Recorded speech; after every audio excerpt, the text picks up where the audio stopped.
السلام علیکم ورحمۃ اللہ وبرکاتہ۔ آج ہم سورہ نساء پارہ نمبر 5 کی آیت نمبر 117 اور 118 کی تفسیر اور لفظی ترجمہ کریں گے انشاءاللہ تعالی۔ اعوذ باللہ من الشیطان الرجیم، بسم اللہ الرحمن الرحیم۔ ان یدعون من دونہ الا اناثا وَإِن يَدْعُونَ إِلَّا شَيْطَانًا مَرِيدًا لَعَنَهُ اللَّهُ وَقَالَ لَأَتَّخِذَنَّ مِنْ عِبَادِكَ نَصِيبًا مَفْرُوضًا۔ فرمایا وہ اس کے سوا نہیں پکارتے مگر مونسوں کو اور نہیں پکارتے مگر سرکش شیطان کو۔ اس آیت کریمہ میں شرک کی انتہا درجہ کی پلیدگی اور مشرکین کی انتہا درجہ کی حماقت بیان کی گئی ہے کہ وہ ایسے بتوں کی پوجا کرتے ہیں جنہیں انہوں نے عورتوں کے نام دے رکھے ہیں، جیسے لات، منات، عزا وغیرہ۔ تو یہ دراصل ابلیس کی عبادت کرتے ہیں کیونکہ شیطان ہی نے انہیں اس کا حکم دیا اور مزین اور خوبصورت کر کے پیش کیا، لہذا در حقیقت یہ ابلیس ہی کی پوجا کرتے ہیں، یعنی شیطان کی دراصل پوجا کرتے ہیں۔ اور اس دور میں تو بتوں کی پوجا بہت کثرت سے تھی، بہت زیادہ تھی، لیکن اب بھی ہے۔ اب فوت شدہ کی پوجا شروع ہو گئی۔ نان مسلم تو ہیں ہی بتوں کی پوجا کرتے، بجائے اس کے کہ اللہ تعالیٰ سے مانگیں بتوں سے مانگتے ہیں، فوت شدہ سے مانگتے ہیں۔ یہ سراسر شرک ہے اور شرک اکبر ہے۔ کوئی بھی دعا آپ نے اللہ سبحانہ تعالیٰ سے کرنی ہے، کوئی بھی آپ کی حاجت ہے تو اسٹیٹ اللہ تعالیٰ سے مانگیں، اللہ تعالیٰ سے دعا کریں۔ ہاں، دنیا کی کوئی ایسی چیزیں ہیں کہ انسان کی مدد کرتا ہے، انسان کہہ سکتا ہے کہ بھئی آپ میری مدد کریں، مجھے اتنے پیسے ادھار کی ضرورت ہے، یہ فلاں چیز کی ضرورت ہے یا کوئی اور ضرورت ہے، تو ہم کہہ تو سکتے ہیں ایک دوسرے سے کہ آپ مدد کریں، لیکن جو دعا مانگنی ہے، مدد مانگنی ہے، مدد کی دعا، ہر قسم کی دعا، ہر ایک قسم کی حاجت کی دعا، تندرستی کی دعا، رزق کی فراخی کی دعا، ہر ایک دعا اللہ سبحانہ تعالیٰ سے مانگنی ہے، اسٹیٹ اللہ سے۔ آپ کسی سے یہ بھی کہہ سکتے ہیں کہ آپ اللہ تعالیٰ سے ہمارے حق میں دعا کریں، لیکن فوت شدہ سے ایسی فرمائش نہیں کر سکتے اور بتوں سے تو کر ہی نہیں سکتے، لیکن فوت شدہ سے بھی کرنا شرک ہے۔ تو ایسے لوگوں پر اللہ سبحانہ تعالیٰ نے لعنت کی ہے، اللہ نے لعنت کی ہے۔ فرمایا اگلی آیت میں فرمایا جس پر اللہ نے لعنت کی اور جس نے کہا کہ میں ہر صورت تیرے بندوں سے ایک مقرر حصہ ضرور لوں گا۔ شیطان کو اللہ سبحانہ تعالیٰ نے حق دے دیا، اسے اتھارٹی دے دی کہ وہ لوگوں کو گمراہ کر سکتا ہے، لیکن جو پرہیزگار ہیں، اللہ کا حکم مانتے ہیں، وہ کبھی شیطان کی باتوں میں نہیں آتے۔ اور اس آیت کریمہ کا تعلق شیطان مرید سے ہے کہ اللہ نے ابلیس پر لعنت بھیج دی۔ اس نے کہا کہ میں تیرے بندوں کی عبادت سے اپنا حصہ ضرور لوں گا۔ مقرر شدہ حصہ سے مراد وہ نظر اور نیاز بھی ہو سکتی ہے کہ جو مشرکین اپنے بتوں اور قبروں میں مدفون اشخاص کے نام نکالتے تھے، اور جہنمیوں کا وہ کوٹا بھی ہو سکتا ہے جنہیں شیطان گمراہ کر کے اپنے ساتھ جہنم میں لے جائے گا، جنہیں خود تو جائے گا ہی جائے گا، اوروں کو بھی لے کے جائے گا، تو وہ حصہ اپنا لے لے گا۔ سیدنا ابو سعید خدری رضی اللہ تعالیٰ عنہما بیان کرتے ہیں کہ رسول اللہ صلی اللہ علیہ وآلہ وسلم نے فرمایا، اللہ تعالیٰ قیامت کے دن فرمائے گا کہ اے آدم، پس وہ کہیں گے کہ اے اللہ، میں تیری خدمت میں بار بار حاضر ہوں اور سب بھلائی تیری ہی ہاتھ میں ہے۔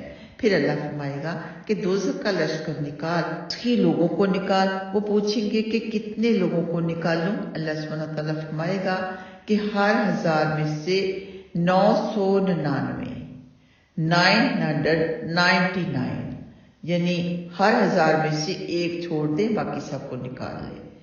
بس اس وقت تمہارے خوف کے بچہ برا ہو جائے گا، جیسے کہ سورہ حج آیت نمبر 2 میں اللہ سبحانہ تعالیٰ نے فرمایا، جس کا ترجمہ ہے اور ہر حمل والی اپنا حمل گرا دے گی اور تو لوگوں کو نشے میں دیکھے گا، حالانکہ وہ ہرگز نشے میں نہیں ہوں گے، اور لیکن اللہ سبحانہ تعالیٰ کا عذاب بہت سخت ہے۔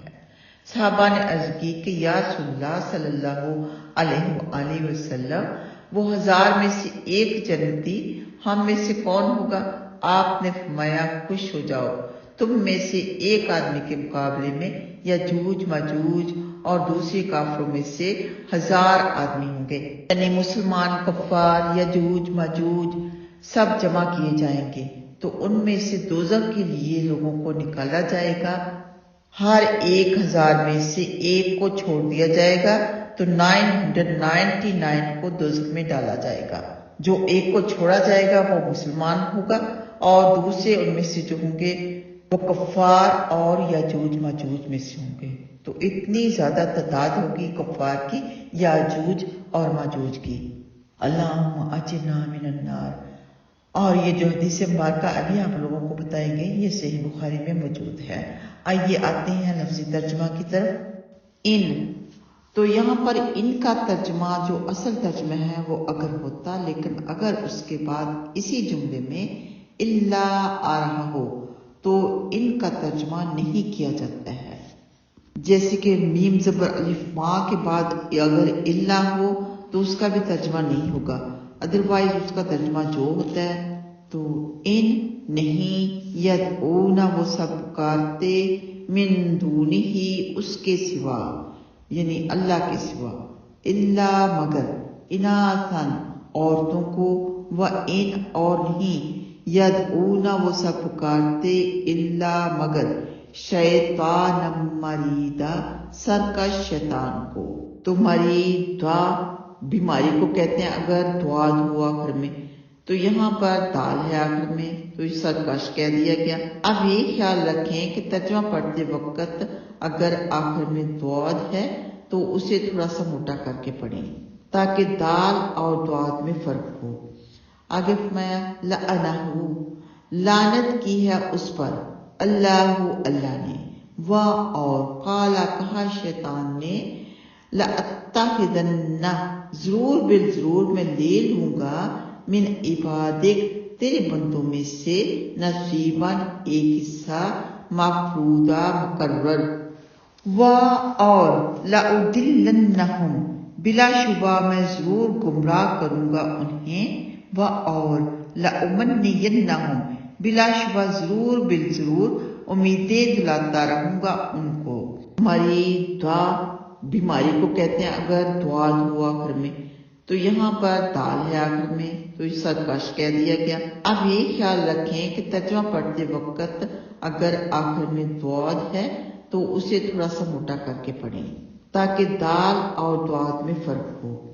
آگے فرمایا لعنہ، لعنت کی ہے اس پر، اللہ اللہ نے، و اور قالا کہا شیطان نے، لأتخذن ضرور بالضرور میں لے لوں گا، من عبادک تیرے بندوں میں سے، نصیباً ایک حصہ، مفروضہ مقرر۔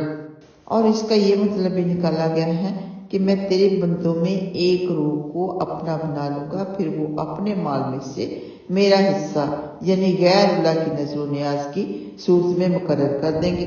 تو گویا کہ شیطان اپنا حصہ لے رہا ہوتا ہے۔